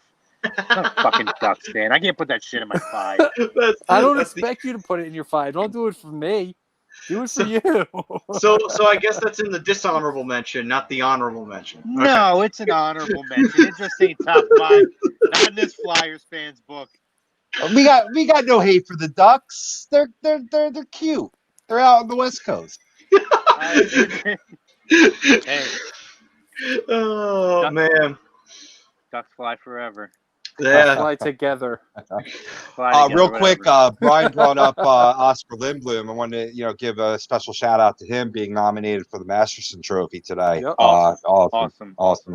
Yep. Absolutely. Hope his last round of chemos is going well, and Yeah. shame on those reporters who put that he was done with his chemo out early. James Baskov of Flyers Nitty Gritty was immediately one to shut that down. So kudos to him and the Flyers Nitty Gritty for not falling into that little trap, I guess you could say. Yeah, absolutely. And hopefully everything does go well with Oscar, and hopefully at some point we can see him back in an orange and black jersey scoring goals like he was doing before he had to leave. Hoping next year. Hopefully. I'm hoping. Which, by so. the way, I'm not going to lie, I did trade for him in my NHL 20, so I have Oscar Lindblom and Morgan Frost in my lineup. All right, that's a plus. That's a good one. I like that. Nice. Both are working on 15 goals. All right. Well, you got to start somewhere, then pick it up to 20. Listen, I'm not going to lie. NHL 20 made those guys pretty good. Good. Mm-hmm. Morgan Frost. They should. They should. Got him 77. They better. I'd be real pissed off about NHL 20. It's like, no respect. These kids are going to be fucking champs soon. Fuck that. All right. Yeah, well, unfortunately, I only got one champ left on my team. I'm sure you're heard about that. But anyway, Prism 2 NSA, great interview, guys. Y'all do hockey again on Thursday? Yes. Well, no, not this Thursday. Next week. We're back in our normal spot next week. Yeah, So next week on Thursday. We swapped Hockey Happy Hour with Birds of a Feather this week, so that we could have time with Chris and have a good show and have a fun show. So absolutely check that out. Also, we'll have Bill Alfonso, buddy. That's right. On Thursday, that's going to be so much fun. Bill Alfonso, of course, former manager of Sabu and RVD and EC Dub. Oh my God! Who the hell knows what's going to come out of that guy's mouth? Man, but we have him for a full hour, so God knows what's going to come out of Bill Alfonso's mouth. Hey, what we got? Appreciate your love, brother. Come back anytime, every Thursday, 10 o'clock. Yeah, man. I have fun with you guys. We love having fan bases we love having all fan bases interact with us. We are not just Anaheim Flyers. We love talking hockey. Oh yeah, we can talk about any team. And especially tune in next week because we'll be doing tier rankings for all of the NHL franchises and see where everybody falls into. You'll find out where we field the Boston Bruins fall into, and where the Flyers fall into, where the Ducks, and where everybody falls into. Preview, the Coyotes probably won't fare very well. But, that's, not much of a teaser there. Anyway, with that, though, top 5 Chris Pronger moments. Had a great interview with Chris Pronger, the man in the myth, the legend himself. And, of course, before we go out, one last thing. With the NHL getting a restart, what team, besides the Flyers, would you like to see win a cup? Oh, ooh, that's a good question. Nobody. Nobody. Yeah, Exactly. Exactly. Nobody. What kind of question is this? I'll be honest. If there was a team before last year, I always said that I would like the Blues to win if it wasn't the Flyers. Now that the Blues have gotten theirs, I don't fucking care to see anybody else win a cup. I want the Flyers to win a cup. All right, then. So no team besides the Flyers. All right, Chrome. I got you on that one. If All the right, Flyers brother. get knocked out, just cancel the rest of the playoffs. Nice. Sorry. Joseph saying, You know as what? long as you know it's number 1 Flyers and the other 30 shitty teams. Well said, Joe. Agreed. Well said. Agreed. We're shitty, Joe. But you know what? We got it. It's a dagger. All right. Listen, I'm just doing what Chris Pronger told me to do. That is all true. I'm doing. He gave me On Pronger night, permission. he gets it. On Pronger did night, give he him gets an it. order. He did give him an order. So Now, if I do it next week, we'll have an issue. But that shouldn't be an issue. But anyway, All the team right. that I want to see. Kind of want to see Vancouver just come out of nowhere. Be I a want good to see story. Vancouver. Even if they don't wind up winning the cup, I like to see them making a deep run. Big fan of them coming into the season. Solid goaltending most of the season. They still have some issues there. Defense, they have the rookie of the year in the bag in Quinn Hughes. He's been one of the best defensemen all season long. And they still got a little bit of work to do for him, but I like the mixture of veterans and young talent that they have. I would like to see Vancouver make a run.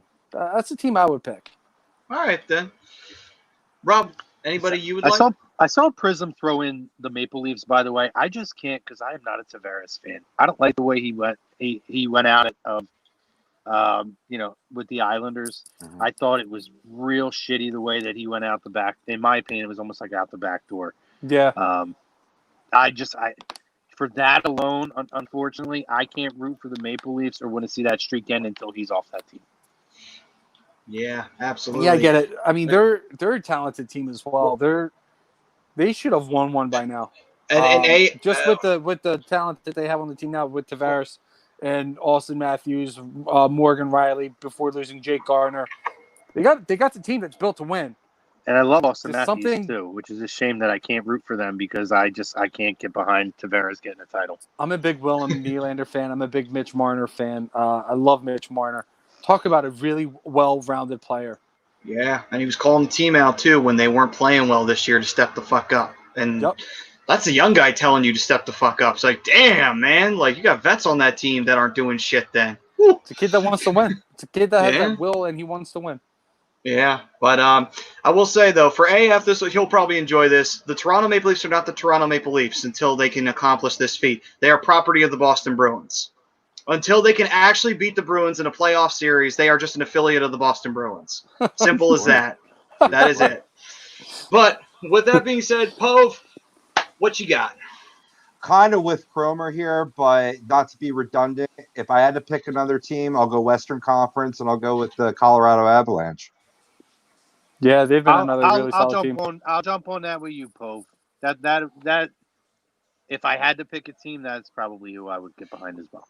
Young, exciting, one of the best players in the league, and Nate McKinnon. Yeah, it'd be great for hockey. Who's going to be healthy again come playoff time. Philip Grubauer is going to be another one who's going to be healthy. And somebody else, I can't remember who it was. Good young defensive core. Kale Maker or Makar, leading that charge there. Eric Johnson as well. Yeah, they're going to be a good team for a long time. If they can get a younger goalie, a better goalie than Philip Grubauer, that team's going to be nasty.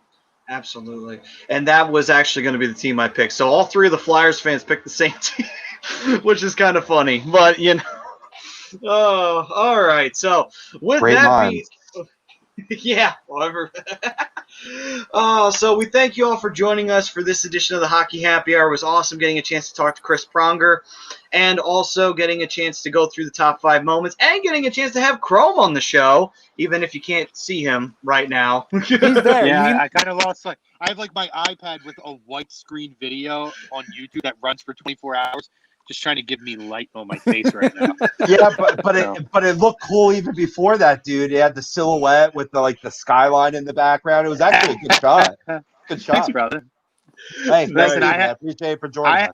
I had a blast, man. Thank you guys for having me on. And once this stuff kicks off again, I'll try to hop on again, maybe during the playoff run. Yeah, Niche night. Niche night. Yeah. Niche night. Niche night until death. That is what it is. Me and Maddie will be marathoning like Maddie does every week. I'll get the feel. Yeah, absolutely, man. I'm already watching old playoff games. I'm already feeling it. Like I'm watching Game 6 right now. Yeah, 2010. I'm going back. I'm trying to watch an entire playoff, like just the entire playoff, because I'm like, fuck it. Like I gotta have it now. I have Game 7 against the Brewers on my DVR, and I recorded Game 3, like I told you guys earlier, because it was the Flyers actually won that game. I'm not recording Game 1. I wasn't recording Game 6. I can't relive those moments. I can only relive, at least, even knowing they lose the series, when the buzzer goes off and the Flyers have the more goals. I can relive those and enjoy those. Well, I'm going to go back and rewatch a classic for me. The 2007 Stanley Cup Final. We're never going to have Ottawa fans watch this show. If there was ever a year in the history of the league that an asterisk should have been put on a title, it's that year. Oh, wow. And all honestly, simply it should say asterisk. I'm sorry that Brian Daly is also a fan of this league. He went there. He said it. Wow. Oh, what are you gonna do? What are you gonna do? This is why Chrome has to be on the show during the playoffs, just to see what the fuck happens. Put me back in my place. I had to be heel Chrome at some point, guys. Yeah. It shouldn't be too nice today. True. So, hey, somebody's got to put me back in my place.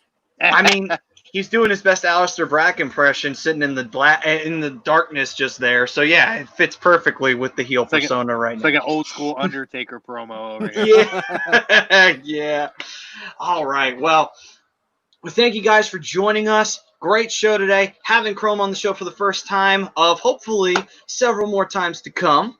And also, Lazy Booking. We will have Bill Alfonso on there, so that will be a fun show for an entire 60 minutes. Whew, that'll be fun. And also, you'll check out Chrome as well on Birds of a Feather, where they'll be talking about football and anything else that may come up in that regard.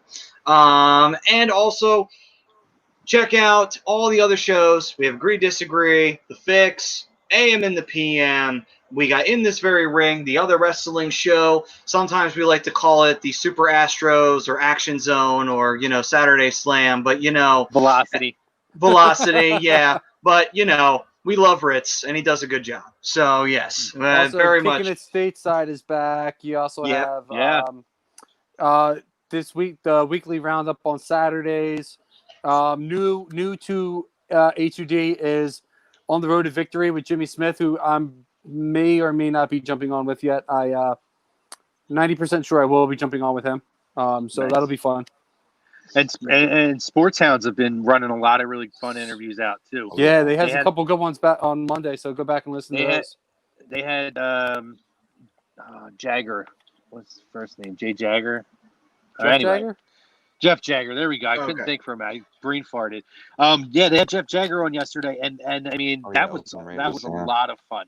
A lot of fun. So if you get a chance, he talks about icing the kicker and all kinds of really fun stuff that you don't normally really talk about because nobody really interviews the kickers. But he was great.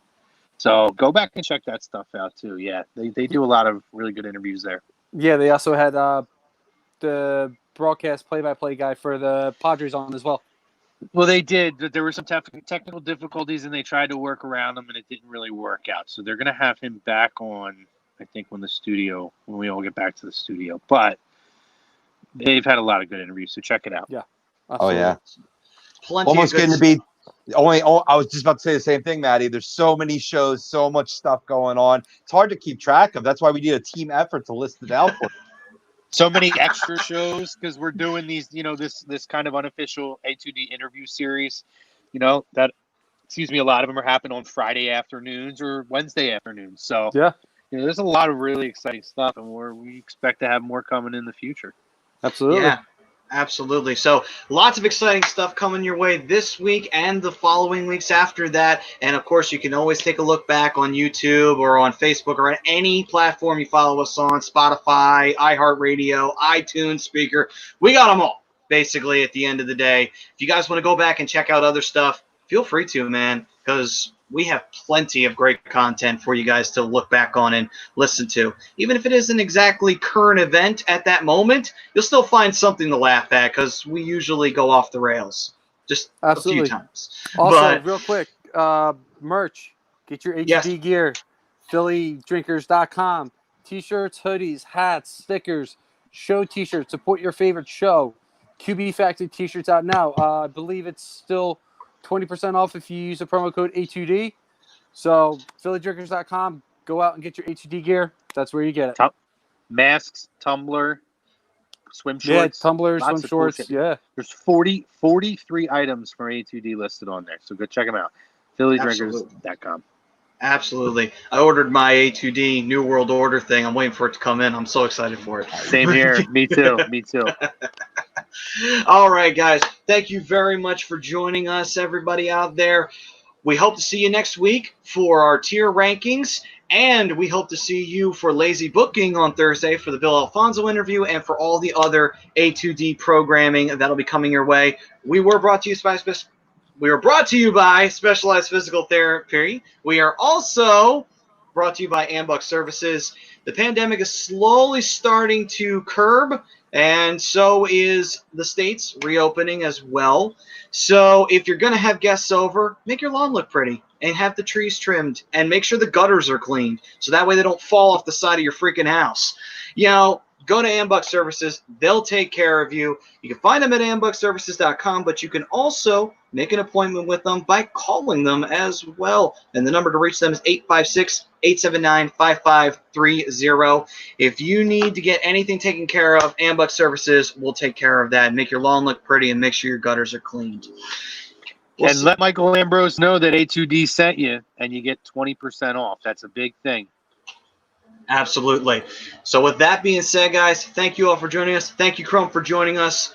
And we hope to see you soon once again here on the Hockey Happy Hour when the playoffs get rolling around. And for the rest of y'all, I'm Matt Sassuti. That was the Broken One, Rob Povey over there. Hopefully you found Gritty this week. And Mr. Brian Daly, the Darkwing himself. We thank you guys for joining us. We will see you next week, 10 o'clock, right here on A2DRadio.com. Peace, everyone.